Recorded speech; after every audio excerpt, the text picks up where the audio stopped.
man ci ñaari point rek laay wax ba ñett. Ousmane Fall président ASEL benn bi mooy suñu naataango bi tudd Cheikh Niang doon liggéey ci ñun di conducteur engin comme ñun yàlla dogal mu am fu mu doon liggéeyee am immeuble bu daanu immeuble boobu ñun ñi ñoo demoon di dimbali ña ca des mi ngi ci loxoy yoon ñoo ngi tàllal suñu loxo di ñaan lu yoon mën a gën a oyofal ci moom parce que nit la boo xamante ni ku am njariñ ci réew mi la weesu na famille mais réew mi la amal njariñ parce que conducteur bu am 35 ans la kon ñu ngi ñaan ñu ngi tàllal suñu loxo di ko ñaanal ci nguur gi nga xam ne moo fi ne ak état bi ak justice ñu woyofal ci moom parce que nag comme accident la te am na lu ci am te ay enquête ngi ci te xamaguñu enquête yi fan lañ ci toll kon li ñu mën a def mooy ñaan justice woyofal loxoom. beneen bi ci des mooy suñu mbokk yi conducteurs yi nga xam ne dañuy liggéey am ay 7 mois te kenn fayu leen te tabaski bi jub si ñoom it ñu am lu ñu soxla ñu ngi ñaan état bi entreprise yooyu ñu waxoon ni ñoom état leen joxul te entreprise di liggéey chaque jour ña fa newoon ñu wàññi woon leen ñeneen ñi ñu jël leen fay leen ñi ci des fayuñu leen ñu ngi laaj ñooñu état lan moo tax mënuñu fay ñëpp parce que neen bi ñu laajee entreprise nañ laaj état kon nag bii moom état lañ koy laaj. comme entreprise bi nee na nañ laaj état ñi ngi laaj ni entreprise yii ameel nit ñi 7 mois muy ñaari entreprise yu mag benn bi yor na corniche fii ci Thiès beneen bi mi ngi ci autoroute bi ci Saint-Louis Dakar bi kay kenn ki Araski la beneen bi ci des mooy Sotracom ñoo am ay ouvrier yu bare yu fa nekk yoo xam ne fayikoogun waa Araski moom am na ñoo xam dañu leen sax dàq démb loolu nag moom ñi ngi wax état lan moo tax parce que dañu ñëwoon dañu leen ameel te état nee na am na lu mu joxe comme am na lu mu joxe waroon nañu mën a tuuf ñooñu mais pas ñu leen di dàq kon ñu ngi tàllal loxo foofu pour ñaan état mu dimbali ñu ci loolu parce que moom rek lañ ko mën a moom lañ ko mën a ñaan. beneen bi ci des dañuy wax ak ministre de l'intérieur dañu gis ñun conducteurs yi saa yu problème amee dañu ñuy woo bii ci Touba nag dafa ñu marqué trop parce que dañu ñëw. ministre bi dem na fa wax la fa ne maire bi wax na préfet bi wax na ministre de l'intérieur ci boppam dem na fa wax mais am na ay conducteurs yu fa nekkoon ci nit boo xam ne formé wuñ ko ci gis deret te loolu conducteur rek moo am loolu mooy bu ñëpp ñëwee ñëpp taxaw ñu ni conducteur bi demal ci kanam bi ñu demee ci kanam ñoom di liggéey di seet nit ñi ci boppam fa am na conducteur boo xam ne dafay yëkkati gis nit gis googu mu ko gis kenn formé wu ko ci woon. te loolu dañ ci formé sapeur formé ci militaire formé ci keneen mais conducteur bi kenn formé wu ko ci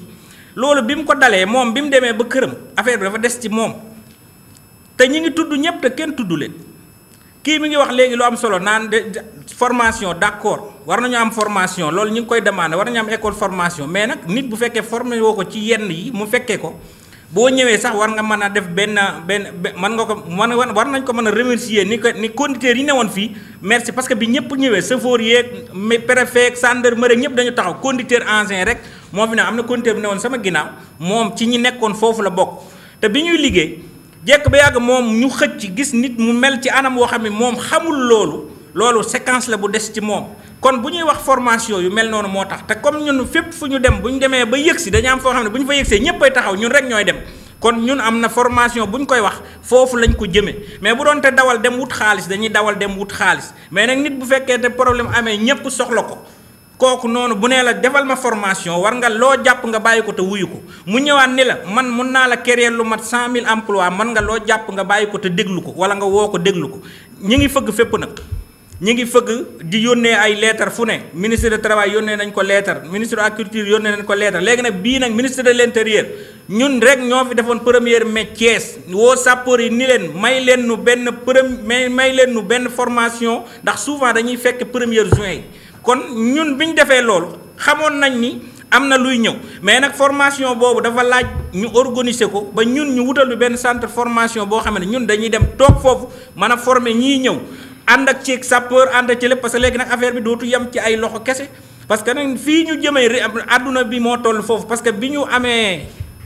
lii daloon Turquie suuf si yëngu bi ñu yóbboo fii 30 sapeur lañ jële woon Sénégal yóbbu leen dañ leen a delloosi ni leen bu doon ay conducteurs ñu liggéey ñun la boîte pharmacie boo ko jëndee conducteur rek lañ lay wax ni la bu dee yow a naane ko nii kon nit ñi am na fu ñu teg conducteur ba mu des Sénégal loolu nag ASEL dafa organiser wu demande état ni ko ñun dañu ko soxla ci organisation bii ñu ne moom mu ñëw fekk suñu ci jàppale nu si ndax gis nañ ñu ñeneen ji ci wut xaalis ñun liñ ciy wut mooy formation boo xamante ni dana développer réew mi te am nañ xalaat bi am xel mi am nañu kayit yi ñu ngi taxaw di xaar mais financement bi la ñu amul kon nag état la ñuy xaar ci lii pour wax ci ak moom pour moom lu mu ci gën a gaaw ñun ñoo ngi taxaw pare nañu pour loolu te fëgg nañu bunt yëpp pour taxaw xaar ko ubbi nañu bunt yëpp it pour taxaw xaar ko. Monsieur Khadim Diouf, membre actif de ASEL. Mesdames et messieurs, distingués invités, chers journalistes,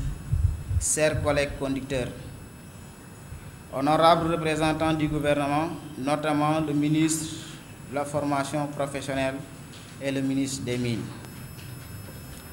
C'est avec un immense honneur que je prends la parole aujourd'hui à l'occasion de cette journée culturelle pour marquer une étape importante dans notre engagement collectif pour la sécurité. La formation et la valorisation du métier de conducteur d'engin. En tant que professionnels sur le terrain, nous sommes quotidiennement confrontés à des risques importants. La conduite d'engin n'est pas seulement une question de savoir-faire, c'est aussi une responsabilité majeure qui exige compétence, vigilance et formation continue. C'est pourquoi ASEL Sénégal, Association des conducteurs d'engins lourds du Sénégal, a organisé 7 points de presse pour sensibilisation afin d'attirer l'attention sur les enjeux liés à notre profession, les risques humains et matériels, la nécessité d'une formation de qualité et surtout la modernisation des outils d'apprentissage. ASEL, Association des conducteurs d'engins lourds du Sénégal, est convaincu que notre métier passe par l'investissement dans la formation professionnelle et notamment par la création de centres de formation modernes équipés de technologies de pointe afin de former les conducteurs d'engins aux normes les plus exigeantes du secteur. C'est dans ce sens que nous sollicitons le soutien du gouvernement et plus particulièrement Monsieur le ministre de la Formation professionnelle pour accompagner ce projet sur le plan pédagogique et technique. Monsieur le ministre des Mines pour intégrer cette initiative dans une politique globale de développement du secteur minier. À chaque fois qu'un sinistre survient, qu'il s'agit d'inondations, de feux de brousse, de graves accidents de la route ou de l'effondrement de bâtiments, les conducteurs d'engins sont parmi les premiers à intervenir et ils sont aussi les derniers à quitter les lieux.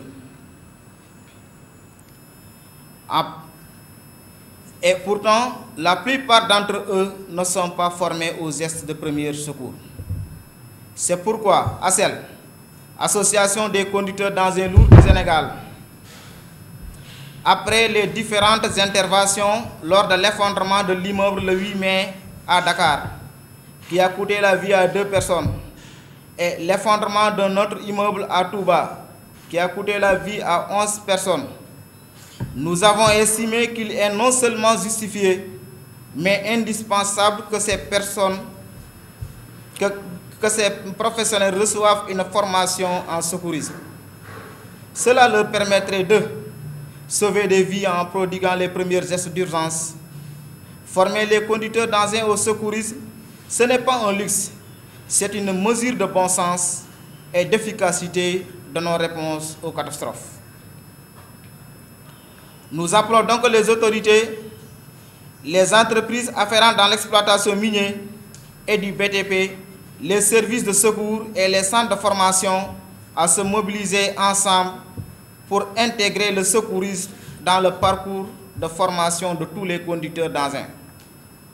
Parce que chaque minute compte,